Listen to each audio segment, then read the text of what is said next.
Coming up next on the Jeff Crilley Show, you're going to meet the head of a management consulting firm who helps small business owners work more efficiently. His incredible journey just ahead.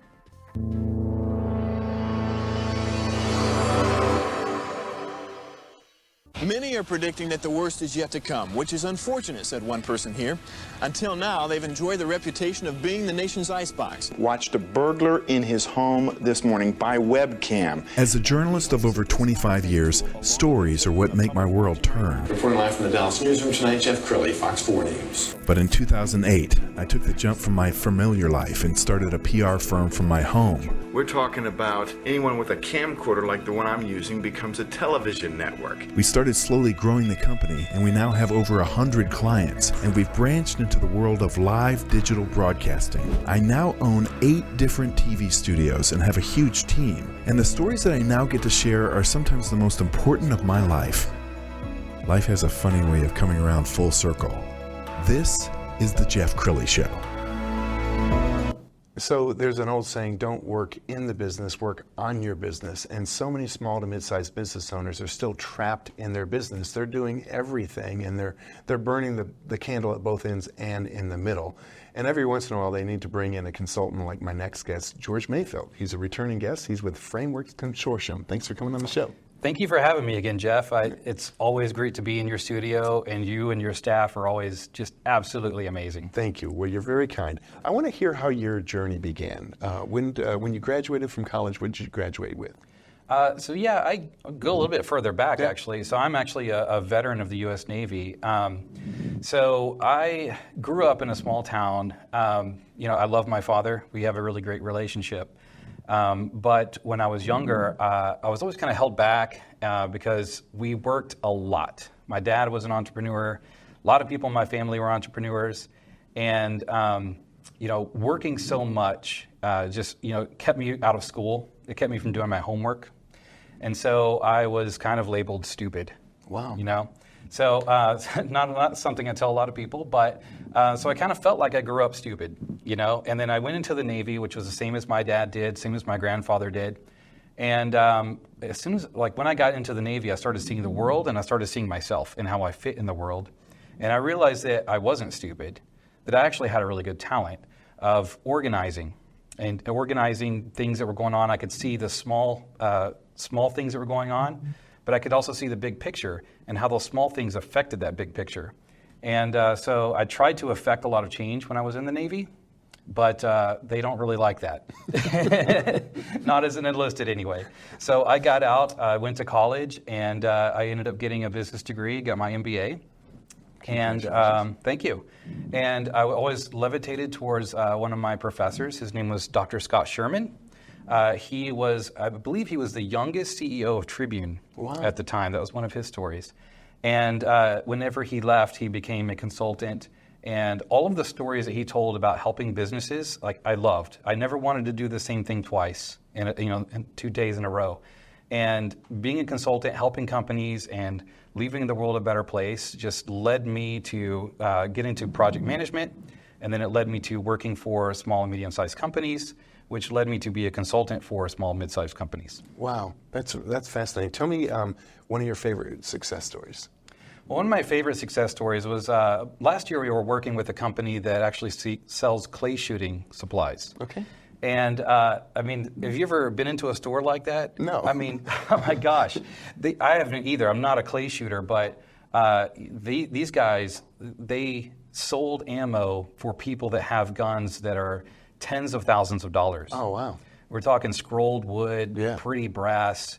They don't go to Academy to get shotguns, shells to put in these guns, right? Got it. So they sell clay shooting supplies to other, aficionados of clay shooting.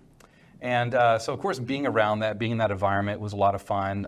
Being a sports company, in a way, was a lot of fun. Being from Texas and working with a clay shooting company was a lot of fun. But also, it was really fun to implement an ERP system for them. So this was a father and a son who they loved clay shooting together. It was their pastime. They would spend, going out and clay shooting together. And so they started a company because they were very particular about what they were putting into their gun. And then so they started to sell that to other people, and then that created a business. So whenever I started working with them, it was their CPA had referred us in. They were basically just running everything off of spreadsheets. Multiple spreadsheets. They're ordering ammo from other countries. Wow. And so trying to track, what have we ordered already?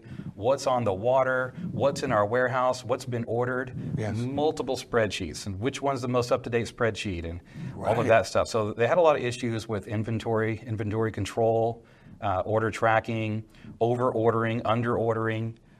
So putting this ERP system in place allowed them to have a system that tracked all of these things, automated a lot of things as well. And then so what we did is we brought in an ERP company, but we also helped them to establish documented processes for everything that they needed to do around this ERP system. And so we could train their sales team, their future people, and also have a documented handbook that they could keep growing as their company grew. Wow. No, that's a great story, and it illustrates how sometimes you've been doing it this way forever, and you say that's the way it's always been done, but then a guy like you comes in and says, well, there's this new thing called a computer. So, there's a lot of change management that goes into play as well. There's a lot of psychology because there is a lot of well, I'm not used to doing it this way. And one of the people that was at the company was, very headset on using one monitor. And who uses only one monitor these days, right? So, being able to look at two screens so you can look at the spreadsheets and look at this, or look at your ordering system and look at your ERP system. There's a lot of little nuances like that you really have to go through when you're affecting change. Outstanding. And it seems like you're in the paper all the time, because as I was preparing for the show, I just saw all these headlines. Let's go ahead and pull up a few of these. The first one is Voyage Dallas. The second one is Shout Out DFW. And the third one is Canvas Rebel. George, I love it that you're a good marketer, and as a head of a marketing company, I like it that you're out there telling your story. What's your ideal client look like? Yeah, so the ideal client is a business who is trying to grow, right? So my ideal avatar is that business owner who started a business because they thought it would be fun. They're an adventurer. Right? They didn't want to work for somebody else. They didn't want to have a 9-to-5 job. They wanted to create something themselves, and they thought it would be fun. And it was fun for a lot of years. But then it becomes to, kind of wear them down a little bit. Sure. The other avatar is somebody who starts a business because they're trying to create value. So they're either trying to sell this business at the end, or they're just trying to create value for maybe their children. Yes. So those kind of businesses are the ones I look for. As you and I were talking before the show, we came up with an analogy. A person is running a sign company.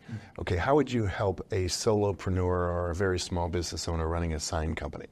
Yeah, well, the first thing that we would do is we do an analysis on that company. So when I say analysis, it sounds really boring. But what we do is we sit down with that owner and find out, who are they? Who is their business? Why did they start this business in the first place? And where are they trying to go? And then we also look at where they've been. So now we have a complete picture, a complete story of this company, from how they started, why they started it, why they're doing the things they're doing now, and what they wanted to do in the future. We build them a 3-year roadmap. And then that roadmap is very detailed. So if we're putting ERP systems in place, or we're bringing in new things, or maybe we realize that we need to get a patent in place, or their IP isn't protected. So we look at all of the aspects of our business.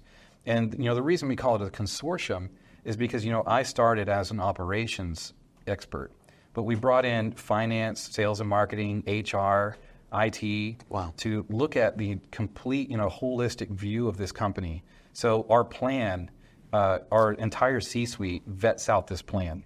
Nice. And you mentioned before the show that you have something like an Angie's List for business? Yeah. So after our C-suite helps them to put together this 3-year plan, we a lot of times need companies and people to fill those gaps. Right. And it's not immediate. Sometimes it maybe is immediate. Maybe they have some tax issues that we really need to solve right now. Right. So we'll bring in a tax expert. Maybe their sales are really low, so we need to start working on their sales machine.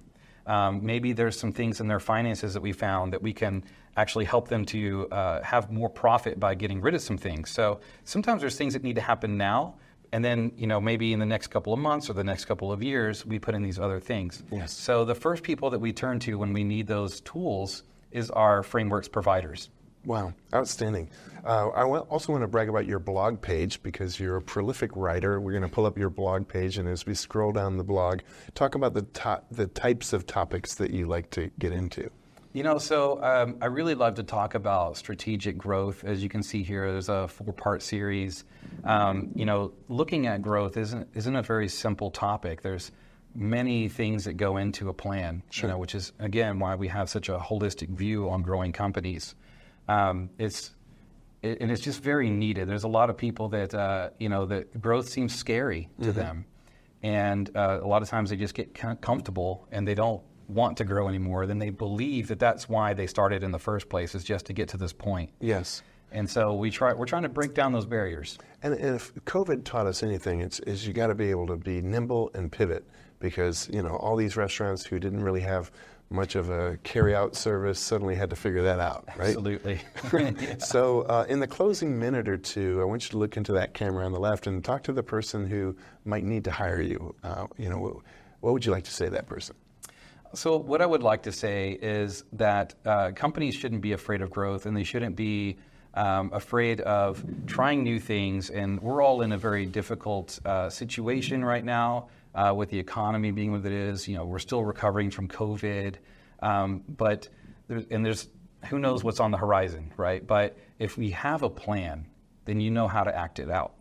And if you have people that you can turn to help you enact that plan, then you're really setting yourself up for success. Wow, that's a great way to end this segment. We're going to end you also with the website, which is frameworksconsult.com. The great George Mayfield. Thanks for coming on the show. Thank you, Jeff. You bet. That's it for now. We'll see you next time.